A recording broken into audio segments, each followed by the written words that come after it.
Hello my dear student মিনাক্স change স্বাগত জানাচ্ছি দ্বিতীয় সমাধিত মাননীয় 2024 চতুর্থ শ্রেণী ভাষা ওড়িয়া এটা 100% রিয়েল প্রশ্নপত্র।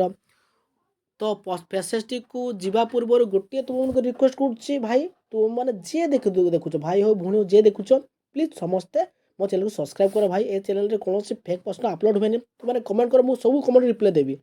ଓଡ଼ିଶା ହେଉଛି ଗୋଟିଏ ପର୍ବପର୍ବାଣିର ମାଟି। ଆମ ରାଜ୍ୟର 12 ମାସରେ 13 ପର୍ବ ପାଳିତ ହୋଇଥାଏ।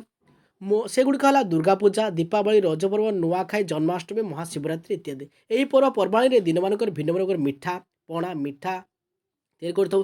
ଏହି ପର୍ବଗୁଡ଼ିକ ପରିବାର ସୁଖ ଶାନ୍ତି ସୌହାର୍ଦ୍ଦ୍ୟ ଆଣିଥାଏ, ସମାଜରେ ଶାନ୍ତି ମଧ୍ୟ ବଢ଼ିଥାଏ। ଆମ ରାଜ୍ୟରେ ପାଳନ କର ଦୁଇଟି ପର୍ବ ନାମ କାଳୀ ପୂଜା, ଲକ୍ଷ୍ମୀ ପୂଜା, ତ ଜନ୍ମାଷ୍ଟମୀ ଯାହା ବି ଲେଖିବ ପର୍ବପର୍ବାଣି ଦିନ ତୁମେ ଘର କି କରୁଛ ଗୋଟେ ପିଠା ନାମ ସେ ପୁର ପିଠା, ଗୁଡ଼ ପିଠା, ପୋଡ଼ା ପିଠା, ମାଣ୍ଡିଆ ପିଠା, ଆରିସା ପିଠା, ଏଣ୍ଡୁରି ପିଠା ଯାହା ଲେଖିବ। ତ ପୌଷ ପୂର୍ଣ୍ଣିମା ପୂର୍ଣ୍ଣିମା ଦିନ କେଉଁ ପିଠା ଖାଉ? ପୌଷ ପୂର୍ଣ୍ଣିମା ଦିନ ଆମେ ପୁର ପିଠା ଖାଉ, ଗୁଡ଼ ପିଠା ଖାଉ, ଆଉ ତାଳ ପିଠା ଖାଉ। ହୋଲି ପର୍ବ ଆମେ କିପରି ପାଳନ କରିଥାଉ? ହୋଲି ପର୍ବ ଦିନ ଆମେ ନୂଆ କରି ଭଲ କରି ସଜାଉ, ଘର ଦ୍ୱାରା ସଜାଉ, ରଙ୍ଗ ଖେଳୁ, ଆଉ ନିଆଁ ଜଳୁ ସେଟା ବାଇଗଣ, ଆଳୁ, ବିଲାତି ପୋଡ଼ିକରି ଖାଉ। ପର୍ବ ପରେ ସମାଜରେ କ'ଣ କରି ଲାଭ କରିଥାଏ? ସମାଜର ଶାନ୍ତି, ମୈତ୍ରୀ, ସୌହାର୍ଦ୍ଦ୍ୟ, ସ୍ନେହଭାବ, ଭାତୃତ୍ୱ ବୃଦ୍ଧି ହୋଇଥାଏ।